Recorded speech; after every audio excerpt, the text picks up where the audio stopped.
This is what's great about sports. This is what the greatest thing about sports is. You play to win the game. Hello? You play to win the game.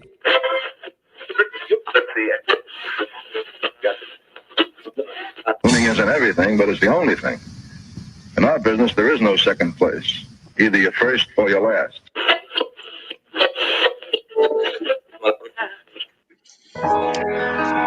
Ain't this what they've been waiting for? You ready? And now, the W with Walls and the crew. Good morning. Where winning isn't everything, it's the only thing. On 100.1 FM. Good morning. And Facebook Live.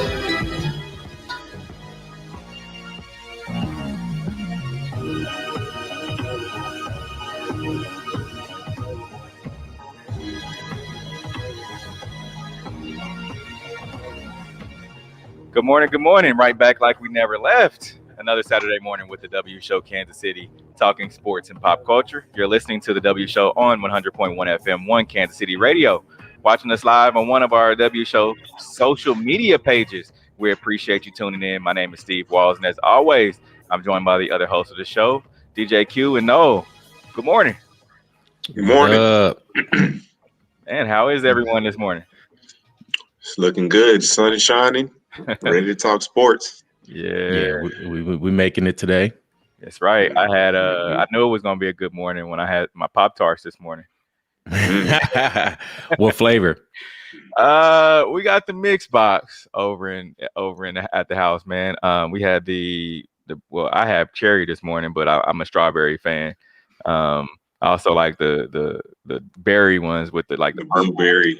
No, not blueberry. Wildberry. They have like the sky blue or purple with the blue like swirl on the red top. filling. Yeah, buddy. That's top three on my list. I'm gonna go chocolate chip and then s'mores are my other two. Nah, I can't fool with the s'mores. Q, what about you? Oh, you're crazy. I'm just regular plain Jane. I like the regular strawberry, or what is it, the blueberry one? So you like the ones without the frosting on them, like the old school Pop-Tarts. The frosting is cool too. We can go with that.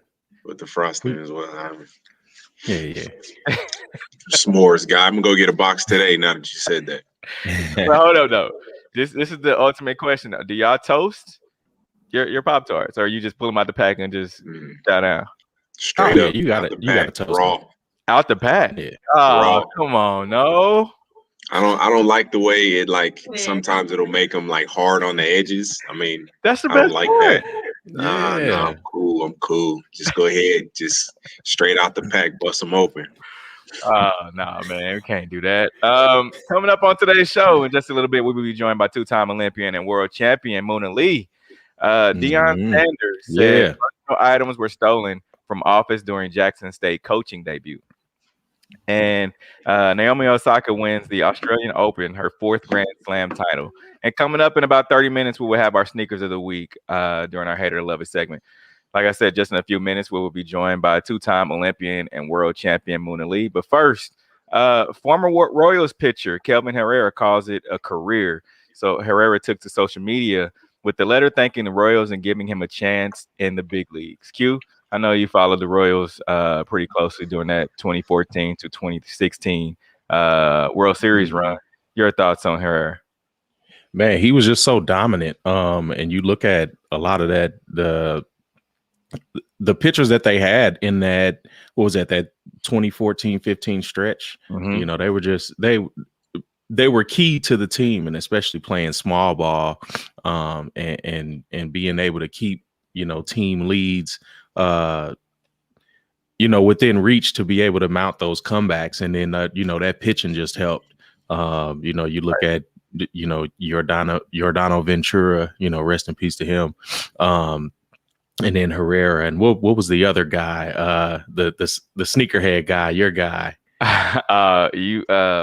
I forget his name. I think he went to like the Cubs or the White Sox, but they had a pretty dominant pitching staff. So, and that was the iconic part about that pitching staff was they called him HDH, which was Herrera, Wade Davis, and Greg Holland. And within those three guys, it was kind of, if the Royals were winning, you know, after 6 innings, the game was basically over if the Royals win. Yeah. and then it helped because after 6 innings, if they were down 6 runs, Yep. you know, that small ball, they can come right back. So that would, you know, it was really good team, you know, bordering on the greatest of all time. No, I'm like, oh, for sure. Royal teams, yes, that 2014 to 15 team, yes. I would say that was one, at least in my era, that was one of the best. Yeah, not the best. And when you look at, when I know we talk about it a lot, Herrera only 31 years old, still young enough to play. Guys are getting to, you know, where they're 27, 28 years old, and they're calling it quits. Yeah, I mean, you look at it across all sports, really, especially football, and you know, these contracts. These players don't mind making a little bit of money and then going and being an entrepreneur, or you know, speaking to the youth, and really building up their communities that they grew up in, and even the communities around that they play in. We look at, you know, what Travis Kelce does around town here with Operation Breakthrough and his foundation. So you'd love to see players that are in tune with their communities, but then also taking that knowledge, that experience that they gain from professional sports and really reaching back. So, and I want to bring on today's guest. We have our guest joining us on the show. I want to welcome in today's guest on the Midway Auto Parts calling line, 2-time Olympian and world champion, also Kansas Cityan as well. Grew up right here in our backyard. Ms. Muna, thanks for doing this. How are you? I'm good. How are you? Pretty good. So former Olympian, world-class track star, now training young athletes, I see. For our listeners that have been under a rock or maybe not into track, besides the fact that you're, of course, from Kansas City and a track star, give us a little background about yourself. Oh, I went to Central High School, Paul Robeson. What is it? Eastwood Hills in Raytown. Yeah. Let's see. I ran for Palestine Track Club, Paul Robeson Spartans, then Central, of course, with Coach Samuels. And then we went to Olympic trials out of high school. It's like one of the very few to do that. Went to LSU, graduated. Yeah. I traveled the world. 2 Olympics was there, Beijing and Athens, Greece. Got my first coaching job about 3 years ago at a D3, which was really fun. Ended up at UMKC. They suspended the program, so that sucks. Yeah. So now I'm just privately coaching at Hy-Vee Arena. Now, I know, you know, we were all in high school about the same time. And I know Q and myself were right across town over at Center. And just hearing your name, like, on the radio as, you know, the one of the fastest athletes in the world, right? When you're growing up, did you feel like you were as big as you were at that time? No, I really didn't even want to run track. I wanted to do basketball. Okay. But you know, like they had like the N1 stuff here a lot, and we did 3-on-3 with the WNBA players, and I made the N1 team as a senior in high school. Here come Coach Samuels snatching me off the court, talking about, you got to get ready for trials. I was like, oh, okay. And the only reason why I did do it is because my friends in high school was donating money. Okay. Their lunch money, they were putting lunch money in a cup for me to go to Olympic trials and really? Yeah, so it's like I didn't have a choice. I could not do it and let them down. Exactly. So I was like, okay, I guess I'm gonna do this. But yeah. So a question that I know I like to ask all athletes, you know, how did you know when it was time to hang them up and say, you know, I'm done? Well, in the track world, they put an age limit on you. They just feel like, you know, as a woman, your prime is at between like 28 and 33. And then they say after that, we just want young people. Most of the people that's still winning right now are way beyond that age limit and still running fast. And even if I was like to go get pregnant and try to come back, they'd be like, oh, you're done.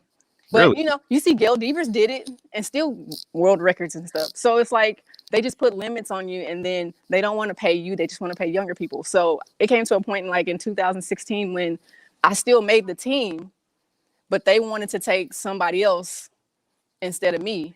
And I had the experience. I've never messed up on a relay, none of that stuff. And they just wanted to take the young person, and they didn't get to stick around. And I'm like, well, you know, it is what it is, but I can't make any money because they want to give it to the younger kids, and they're not even beating us.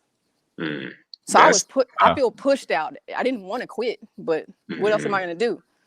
Do you see that from both genders, or is it just on the female side? It's mainly female side. Okay. You can see Allison Felix had to keep her pregnancy a secret in order to keep running, and then they cut her. They cut her like 50%. She was one of the highest paid Nike athletes or whatever, and they cut her. And then like, oh, so you're pregnant? We're gonna cut you completely. She had to go to a whole nother company to even get sponsorship, and then she just ran a PR indoor. So it's you can't count people out that's talented, but they do it. Yeah. And I know you may have made the transition now. You talked about being a coach. Talk about that, just being a coach of young athletes, because you're on the other side of it now, and you can see, I'm sure you probably see something in them that reminds them of yourself.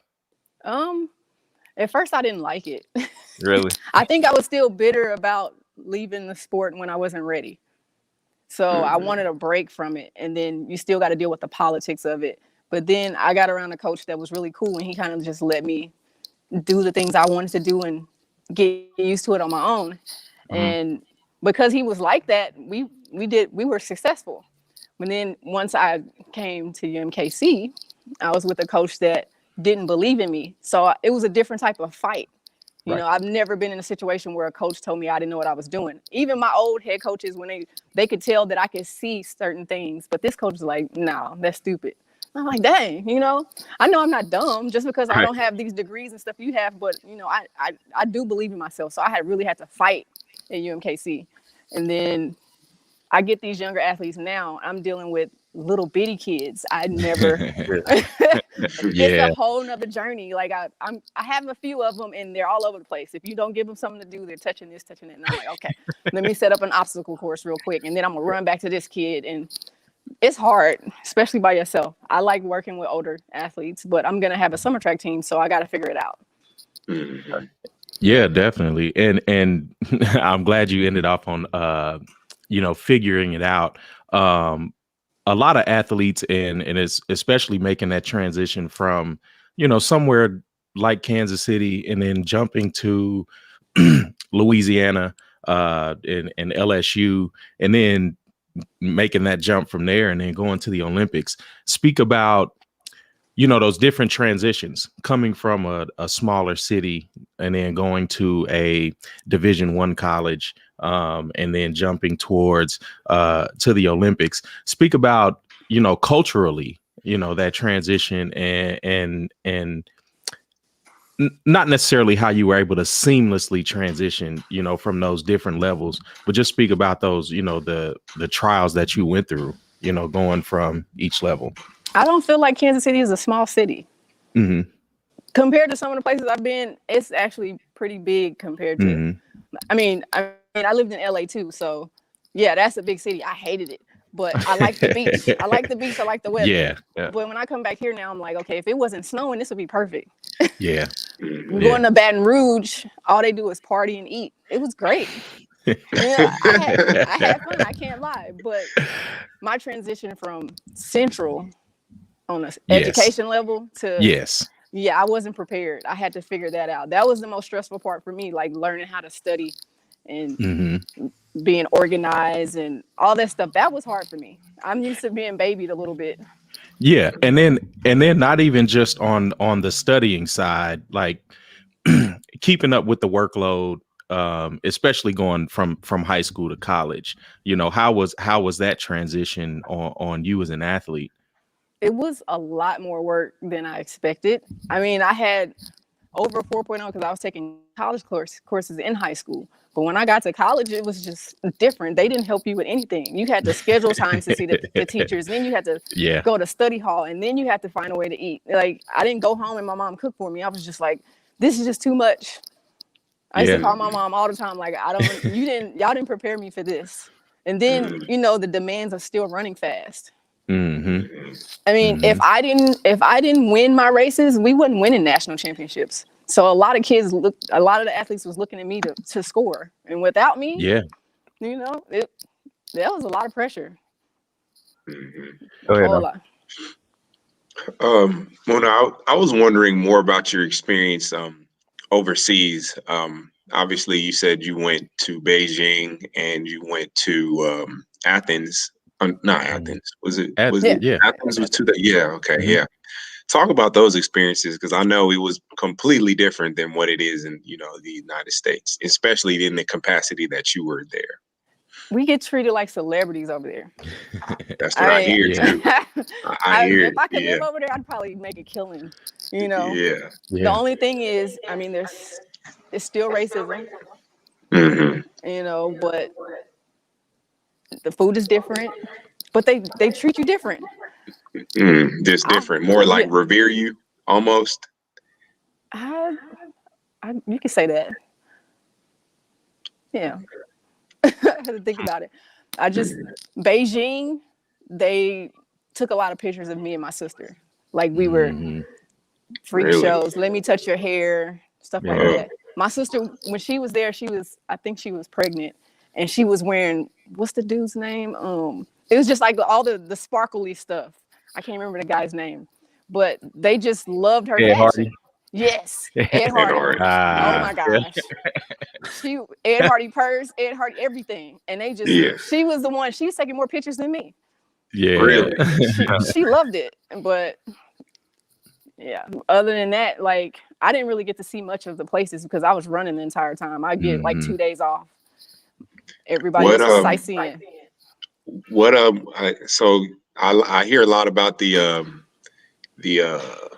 Olympic Village, kind of like where all the athletes meet. Did you have a moment where you're like, oh my God, that's so and so? Like, did you have a moment like that where you saw somebody that you considered like famous?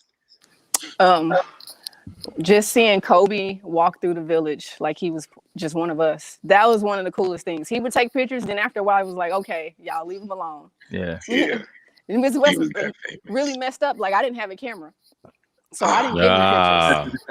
We weren't allowed to use our cell phones. They gave us phones. We could text and stuff, but we could not take pictures of a lot of things and send it back because my first year, I ain't gonna even lie, my first Olympics, I was texting people all the results before it even came on TV. So they were making bets.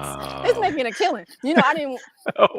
I didn't think about it like that, but they were doing that. And I was just like, they was like, let me know who won so we can make bets. And I was like, oh, okay, I probably shouldn't do that. But, I was out of college, so it didn't matter. So they stopped letting us text and they controlled everything. Yeah. That's crazy. That's wild. All we could do was email.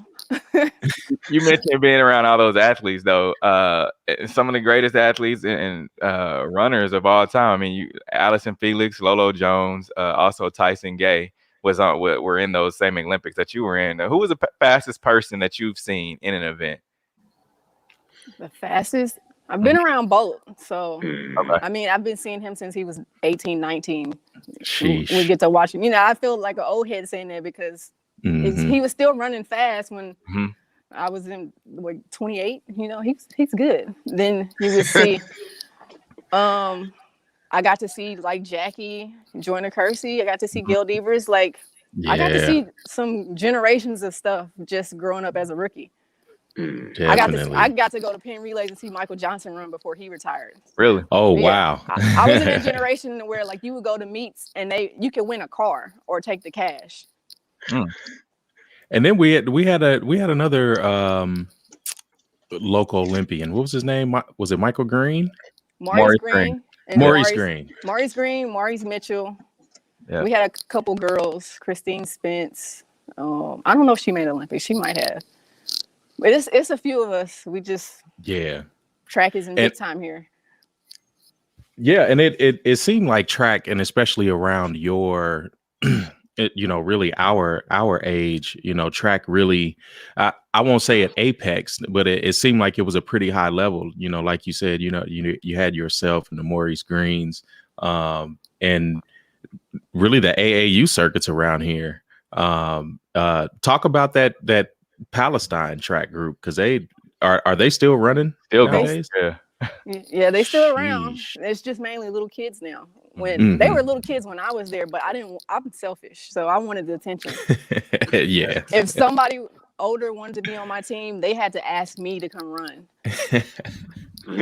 Yeah, I learned it. I learned playing basketball. In order for me to win, I mean, it's on me. With the other team, I had to pass the ball. So if they wanted to run on my team and run a relay with me, they had to be good. I wasn't just gonna let them come and play and mess up everything I've been working for.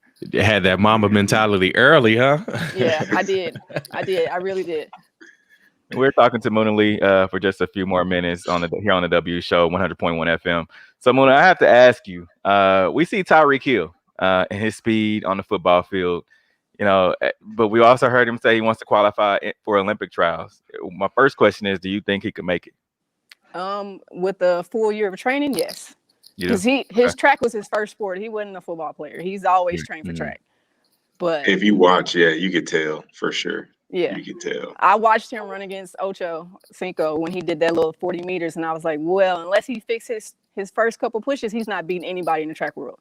Okay. Mm-hmm. Okay. Yeah, he can run with them, but he also put on football weight. Right. Yes. And comparing like his times to Bolt and stuff like that, that's kind of messed up because Bolt he's fast. Insane. He floats down the track. Like he doesn't run. He floats down the track. He doesn't even have to run. Yeah, he doesn't even have to run all out. Yeah. Those guys that's chasing him are straining to keep up. And I don't want to put you on the spot, but in your prime, you think you could beat Cheetah in a race right now? To 40? Mm-hmm. Yeah, I do. Really? Yeah. That means he was fast. Yeah. If he was still in track shape, no. But football at my prime, yes, I'd be right there. Nick, he got to lean. Me too. Now, Mona, if our listeners have a young person, or even if there's a young person that's listening and they want to get trained, learn more about track, how can they contact you?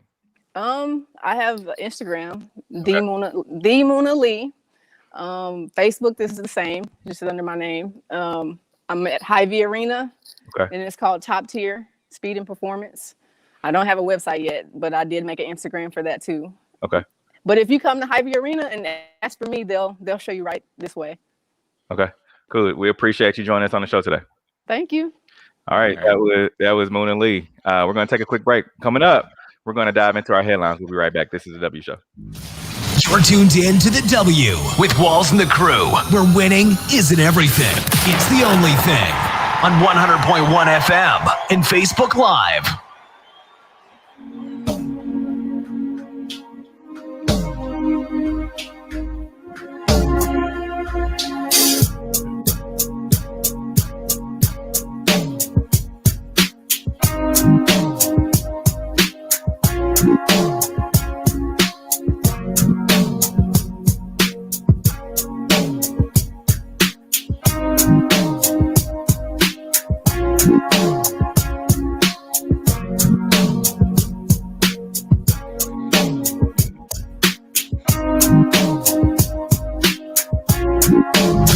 You're tuned in to the W with Walls and the Crew, where winning isn't everything. It's the only thing. On 100.1 FM and Facebook Live. Back in on the W Show, live on 100.1 FM, 1 Kansas City Radio, streaming on at the W Show KC on social media. Let's get into today's headlines. And now, here are the biggest sports headlines from this week. We bring them to you every Saturday morning on the W with Walls and the Crew on 100.1 FM and Facebook Live. Kansas City Chiefs quarterback Patrick Mahomes and fiance Brittany Matthews announced birth of first child. So Patrick Mahomes and fiance Brittany Matthews announced the birth of their first child on social media last Sunday.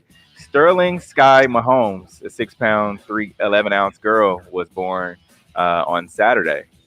Q, your thoughts? I mean, it's big for the couple, man. As we talked about it on pre-show, I thought it was kind of weird.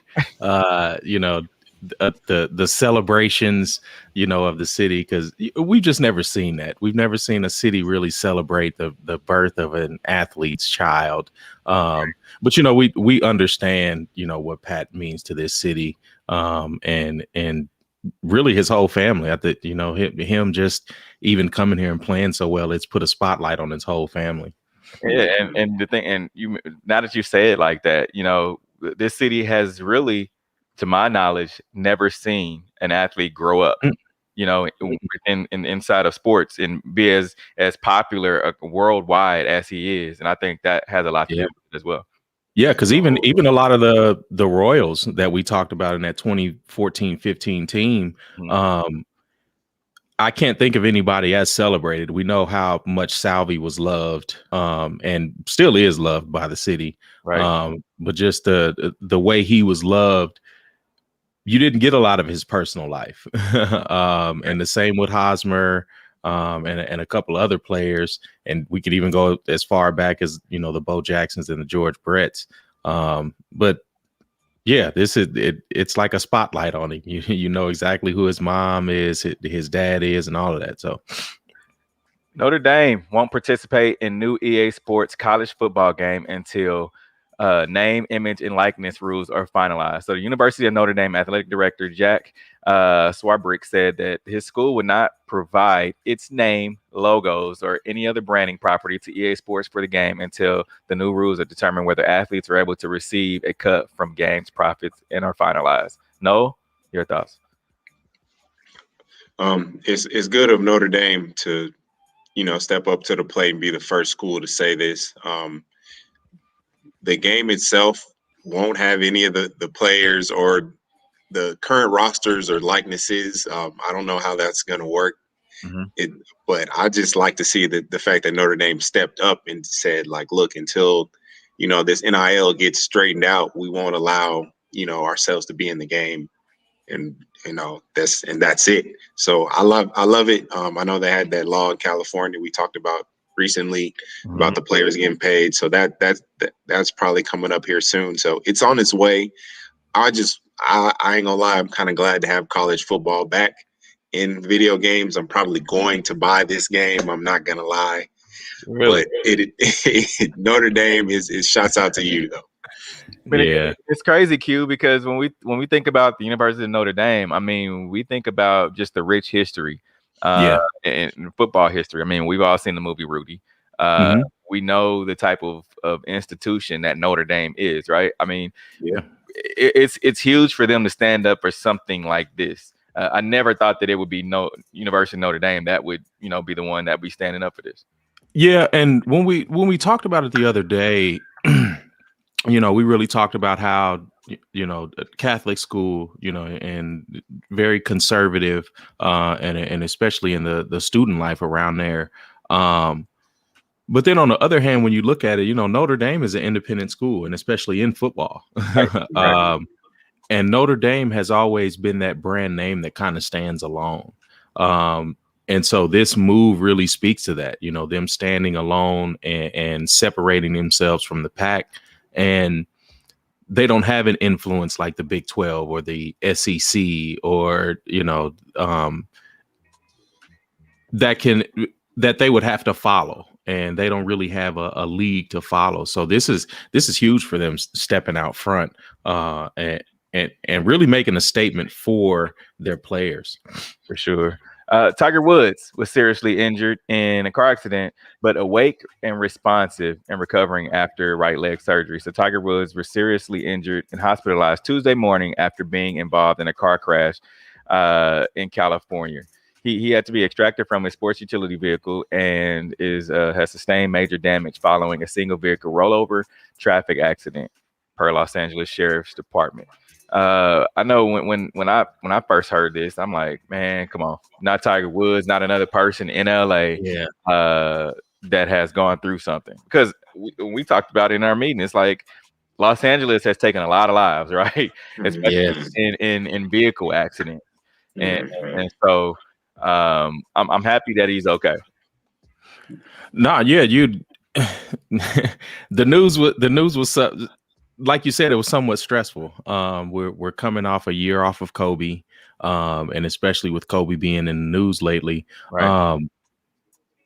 it was stressful because you look at a guy, and especially in our age range, a guy that we've seen grow up in sports. Like we've seen Tiger from a very early age in the mid to late 90s. And so being able to grow up with that type of greatness, that kind of news, yeah, it could definitely shock you. It could put you at a standstill.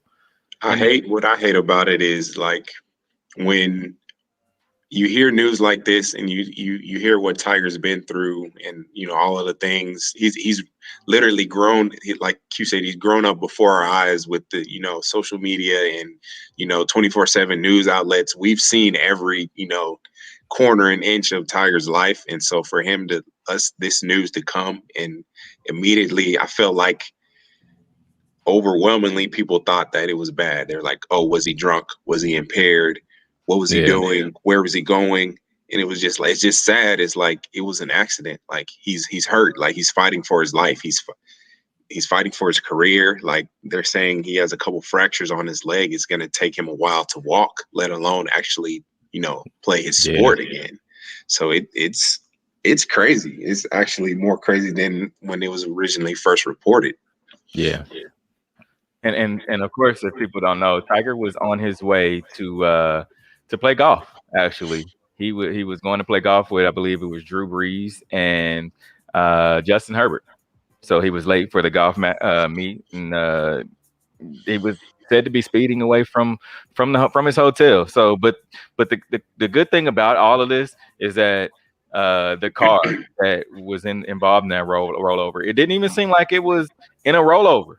He was out of the Genesis GB80, which is of course a luxury SUV made by Hyundai. So it's great that the car withstood all that it had to within that rollover. Yeah, definitely. That could have been life-saving. So yeah. Exactly. All right, we're going to take a quick break. Coming up, we're going to see what's going on in Seattle with Russell Wilson. Does he want out or what? We'll be right back. This is The W Show. You're tuned in to The W with Walls and the Crew, where winning isn't everything. It's the only thing. On 100.1 FM and Facebook Live.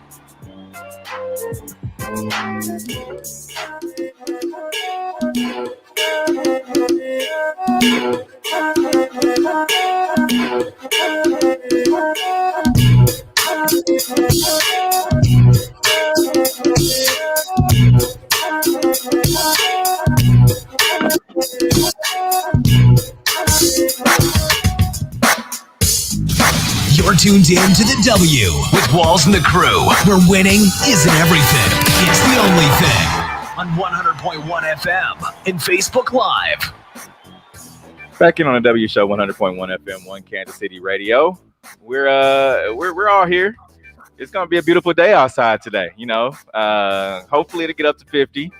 Q, hopefully you're able to get out and get some fresh air, friend. Mm-hmm. Q's muted still. The sun is shining, and that's where the energy comes from. So I'm definitely getting out and feeling those sun vibes. Mm-hmm. Soak it up. Now, despite what we've heard, QB Russell Wilson hasn't demanded a trade from Seattle Seahawks, his agent says. So the Seattle Seahawks quarterback Russell Wilson has not demanded a trade, his agent Mark Rogers told ESPN's Adam Schefter on Thursday. So Rogers did say that Wilson, if he is traded, if a trade was considered, the only teams that he would go to would be Dallas, New Orleans, Vegas, and Chicago. Now, what's interesting about that, and Nolan and I had just talked about this a little bit earlier, but that his agent did say if a trade were considered. So that means putting out there like, hey, if you guys want to come and get my guy, come on and get him. Ransom. It's a be king's ransom for that man. We're talking about 2 or 3 first round picks, I believe, right in the Watson range. I'm going to call it from now on, because we're not talking about somebody who's he's displayed talent, who's just had 1 or 2 good years. We're talking about a Super Bowl winning QB that is still smack dab in his prime. Had a great season last year, despite the challenges from a coaching standpoint and a weapon standpoint. Just kind of a now seems like a strenuous situation. He's still balled out. He's made the playoffs pretty much in every year that he's quarterbacked the team. And he's had great teams, but then he's had not so great teams, and he still led them. So he's definitely in the Watson range, 2 to 3 first round picks, possibly even a player. Anything is possible when we're talking about these, these high level quarterbacks that, like Q likes to say, that they move around in the pocket. They get outside. They're not just stand still. Like that's what the standard is now for greatness in the quarterback position, and he fits the bill. So Q, Russell Wilson in a Las Vegas Raiders uniform. I would love to see it. You look at that. If he does go to the Raiders, just looking at how the AFC West shakes out quarterback wise, right? You would love to see it, but I'm just glad that players in the NFL can almost write their own narrative now. And it especially like it is in the NBA. The NBA, James Harden pretty much selected his destination after he left Oklahoma City. Like he went to Houston, got tired of Houston, and what's wrong with sports in the city of Houston? Is it something in the water? But as far as Russ, yes, you would like to see him get out. The Super Bowl really opened eyes for people, and I hate to say that Patrick Mahomes is almost like the LeBron James of the NFL right now. And he really affects how the league works, and quarterbacks seeing that Patrick Mahomes wasn't protected in the Super Bowl, it's almost traumatic. You look at Lamar Jackson running around trying to save his life. You look at Russell Wilson running around throwing the ball trying to save his life. They don't want that. They want that Tom Brady type of protection that teams go out and get for certain quarterbacks, and that's what he wants. And it's up to Seattle to fill those demands. Deion Sanders has some demands after his personal items were stolen from his office during his Jackson State coaching debut, and then they were later recovered. Let's hear what Deion had to say. Start off by saying God bless you, appreciate you and everything. I'm pissed off right now because I had mixed emotions. We won, the kids played really well. But while the game was going on, somebody came in and stole every darn thing I had in my locker room. Oh, the coach's office. Oh my God. Yeah. Credit cards, wallet, watches. Thank God I had on my necklaces. How? Oh, mercy. So when I talk about quality, raising standards, that goes for everyone, man. Not just the people on the field, not just the coaches, not just the teachers, not just the faculty. Yeah, Deion was highly upset. Highly upset. I hate to see it because he's gonna get memed once somebody gets a hold of that clip. That how? Yeah. Oh, that's hilarious. I hate it because I feel his pain. I mean, I feel it. Like he was, you coming off a high. They gave him the game ball. He just, first coaching victory. You want to talk to your mom. You want to talk to, everybody. Revel in the moment. And then that happens, and it just completely drags you down. But that how? Oh my God, that's hilarious. But not only that clip is. Not only that though, it be your own people, right? Like you're at a historically Black college university, and you are trying to get the more athletes to come to these institutions and put a highlight on these institutions, right? And then this happens, and it's not Coach Prime, won in his debut. Now the narrative is, oh well, there's some. See, I told y'all that's why y'all don't need to go to those schools. That's the narrative now, because I told y'all, see, this is the type of stuff that happens at those type of universities, and that's the bad thing that I hate. No, and it's stealing happens everywhere. We can't, and we can't say that HBCUs, they steal more there than at a Division I school. But I think the error that Deion makes, one is it took away from the win that they had. We haven't heard anything about the game. We haven't seen highlights of the game. We had anything because it got overshadowed by this. But I think where Deion makes that error is that he went to Florida State. He's prime time, Division I school. So, of course, they had a lot more people around that can keep things more secure. Of course. Going to the NFL, and then also him coming from NFL Network and Barstool Sports, you're around people that, you know, are more mature, probably have a little money in their bank account, and they're doing well for themselves. And then you go to an HBCU where kids come from poverty and come from nothing. And, you know, there are conditions created where they have to go figure things out for themselves. And, you know, you have someone that, you know, may not know much outside of his environment. And so Deion has to be cognizant of that. Deion is not around the same type of people that he's around in these corporate settings, and being able to go and change the culture within that school. You know, it's going to take some work, and you're going to take some lumps like these where, you know, things come up missing. So I just hope that Deion is able to exude a little more patience, and especially with these underserved communities.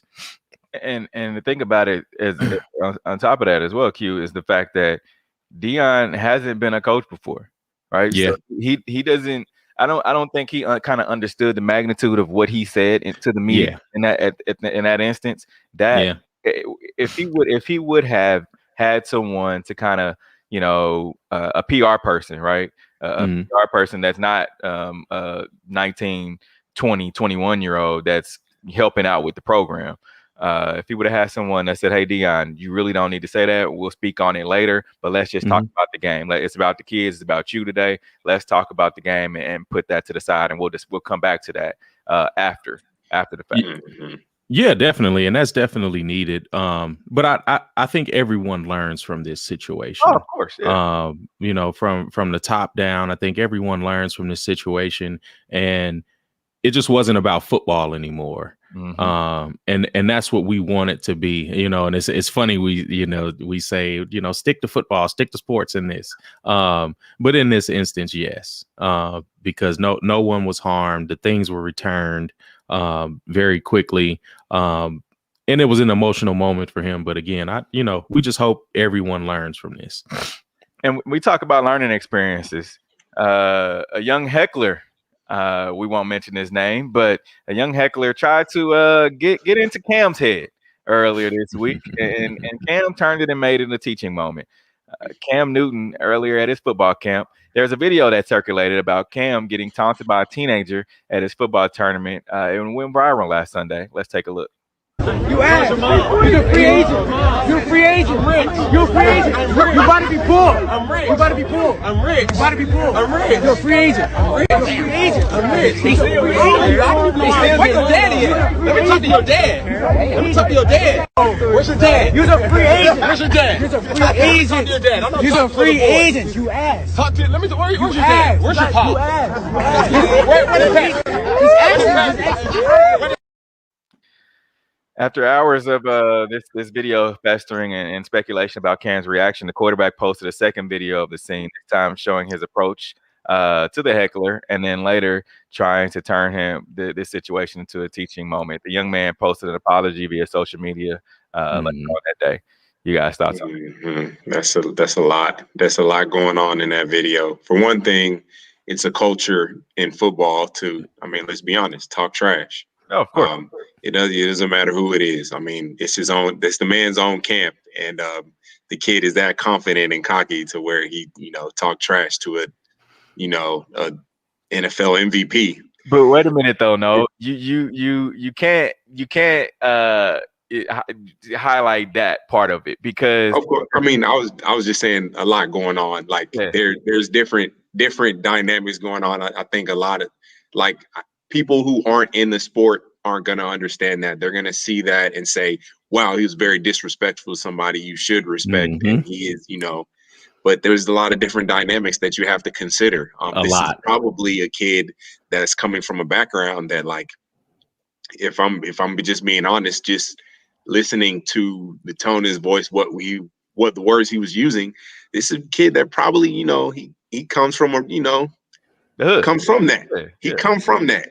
So he's not gonna, if we don't know what happened before, what happened, I don't think he was chasing clout. I think he was legitimately like trying to go at Cam.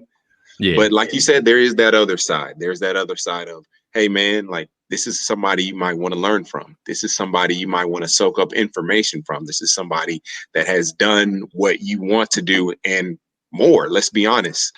And we arrive at the point of, this is our people, man. This is history. You're looking at Cam, that's history. This is a quarterback who has the most rushing touchdowns in NFL history.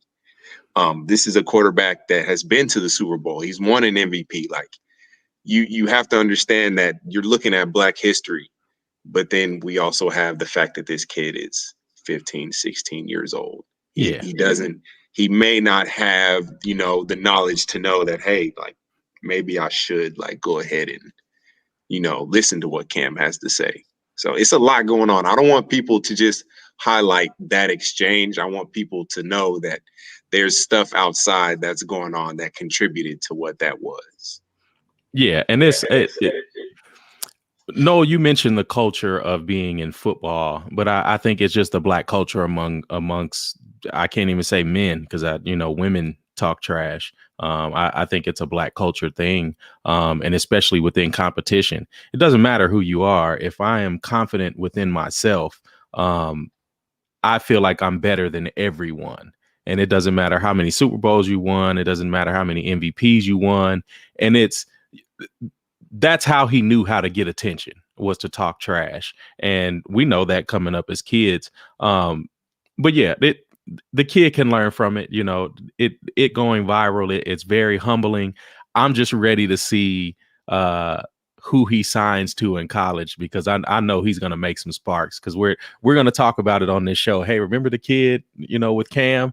And then we're going to show a highlight, and it's like, okay, he backed it up, and he's got some huddle highlights out there too. So, but it's not very many though. Like, here's the thing about it. Mm-hmm. The fact that, and I don't want to even say, I can see if you were, a top 100 kid, is top 100 or whatever. I don't want to highlight that part of it, because he's not. Like, I went and watched his YouTube highlights, and even, everyone, even Cam, asked him in that second part of the video, it was just like, all right, well, what do you do? What can you do?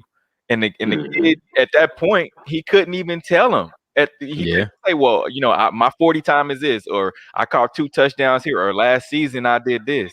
He could not do that. And at that point, I'm like, man, this kid is just like, because if it were me and I'm talking trash to someone, I'm gonna tell you, like, all right, well, this is what I can do, and this is what I've seen you do, and I'm gonna try to, compare. Even though you can't compare yourself to Cam Newton, he should have just. It shouldn't have happened. Put it to you that way. It shouldn't have happened. It shouldn't have happened, but it's a teachable moment, and hopefully for now, we know he's able to talk it. Now he's got to walk it. So, and I tell you who is walking it. It's Naomi Osaka. And Australian Open, her 4th Grand Slam title. So Osaka, now at age 23, has 4 Grand Slam titles to her name. Before reaching the final, Osaka did defeat her idol Serena Williams in the semifinal. Let's hear what Serena had to say. It was a really poignant moment when you walked off the court to a standing ovation. You put your hand over your heart. What was going through your head in that moment? I don't know. The Aussie crowd is so amazing, so it was nice to see. Some people wondered if you were almost saying farewell. I don't know. If I ever say farewell, I wouldn't tell anyone. So. Last couple questions in the room, please. Yeah, Craig. Then. Julie, you're saying about the unforced errors through the match. Considering how well you played to get to this stage, what do you feel caused that, or was it just one of those bad days at the office? I don't know. I'm done. Yeah. Yeah. That's passion right there. And we've seen what she's put into this sport for almost 30 years. And we talked a lot about Tom Brady passing the torch to Patrick Mahomes and being, this great quarterback and this great relic in the league. And we missed that moment in the Super Bowl. And so now this moment comes, and this is a passing of the torch moment that, again, so it could motivate Serena either to retire or come back harder. And I don't think anyone wants to see Serena coming back harder. So, I love that. I love being able to be alive during this moment, and being able to see these two women at the top of their sports, making statements and definitely making statements as women. We're going to take a quick break. Coming up, we will have our Hater or Love It segment and kick it off with the sneakers of the week. We'll be right back. This is the W. Yeah. Tuned in to the W with Walls and the Crew, where winning isn't everything. It's the only thing. On 100.1 FM and Facebook Live.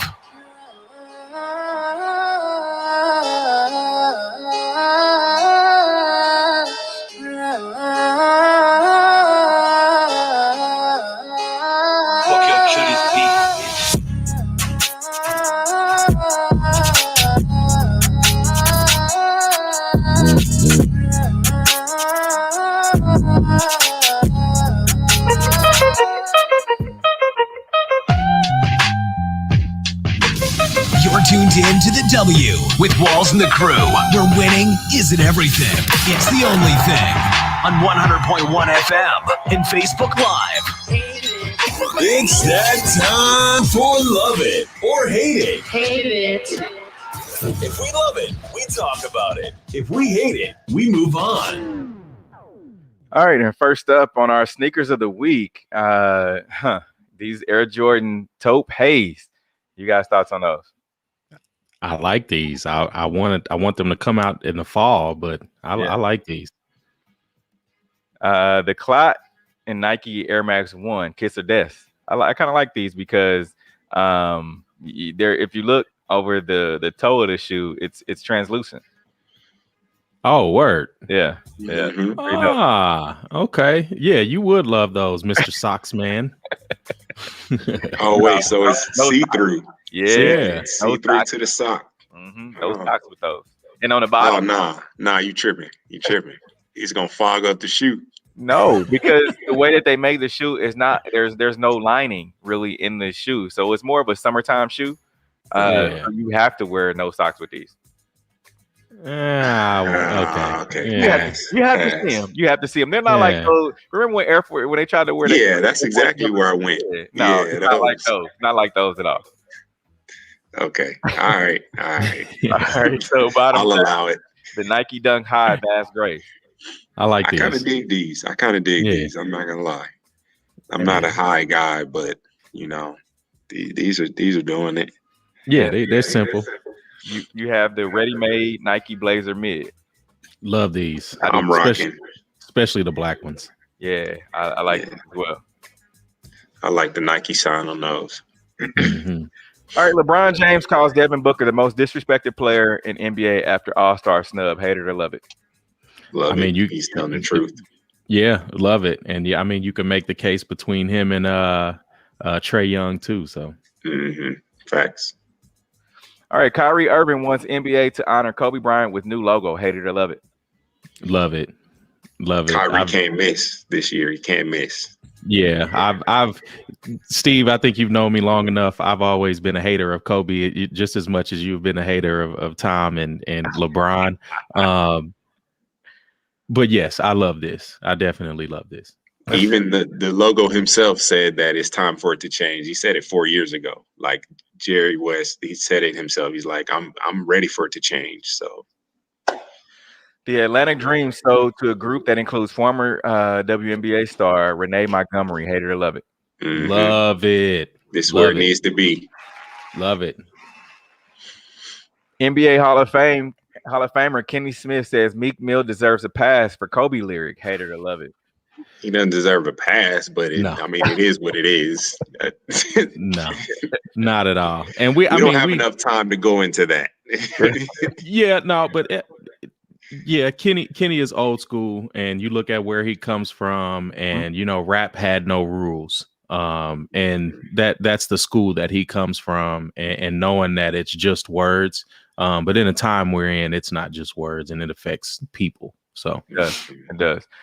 You mentioned school, where Kenny's from. Well, Russell Westbrook is opening a new school. He's launching a middle school and a high school in Los Angeles called Why Not Academy. Hate it or love it. Love it. Yeah. Love it. Yeah, got to. LeBron didn't start it, but he's definitely leading the pack and setting trends for that. Exactly. For sure. And Westbrook announced the formation of the new middle school and high school in the Los Angeles area on Wednesday night. Washington's point guard will partner with the LA Promise Fund as he looks to cultivate tomorrow's scholars, athletes, and activists. Definitely. Key point on activists. Mm-hmm. That's right. And Andy Reid, his face shield is going to the Hall of Fame. Hate it or love it. It's hilarious. Yeah, I hate that because that doesn't need to be in the Hall of Fame. But is that the same material inside those in those Air Maxes? Most definitely not. That is hilarious, man. The funny part about it is he was like so serious about when he's locked in. You can tell he's locked in, but then he just it looks ridiculous. Yeah.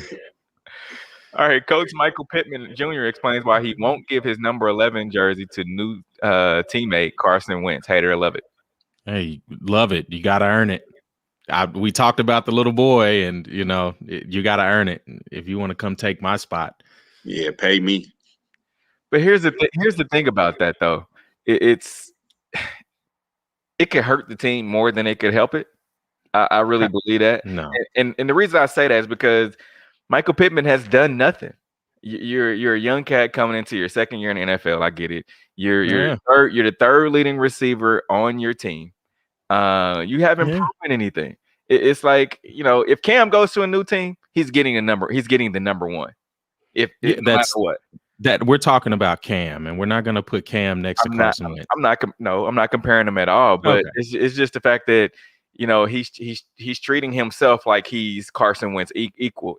Granted, and Carson Wentz led his team to a Super Bowl. Even though he was injured, he still led his team. So he's proven that he can win in the NFL. He quarterbacked his team to a Super Bowl. Quarterback is what you need, though. Yeah, definitely. But we're not gonna make it like Carson Wentz. We're not gonna make Carson Wentz like an Eli Manning just to say like, oh, they won Super Bowls. They were on good teams. Okay, so now it's Carson Wentz, and so I'm putting Carson Wentz and Eli Manning on your two no-fly zone list. No, I mean they won Super Bowls on good teams. Like that is a fact. We're not going to say they won the Super Bowl. No, I'm not saying that at all. Yeah, we're not going to say they did that themselves. They were on good teams, and Michael Pittman is basically saying, "Come here, make a statement if you're that good." So, I just think he should give him the jersey. He can make a little money off of it. He probably could. Get you a bag, man. He's got a contract already. The other thing about it is this is your quarterback. He's going to be throwing you the ball. Do you really want to start it off like that? Like, I get it. I get why he didn't give it to him, but like, let's not like start it off like that because he has to give him the ball. So, I mean, let's not start it off like that. Carson, don't ask for this number. Get you a new number. Nah, I can't see that at all. Nope. I'm not agreeing with that, Q. Man, that's tough. He better be best friends with this man. Look, Carson better ball out. Another great show today, y'all. Yeah. thanks again to our guest Mona Lee for joining us on today's show. As always, we appreciate everyone tuning in. And I want to send a quick happy birthday to my mom. Enjoy. Yeah, happy birthday. Remember, if you're watching us, you can catch a rewind of our show on Mondays as well on 100.1 FM, 1 Kansas City Radio, and anytime on social media at the W Show KC. Until next week, see you when we see you.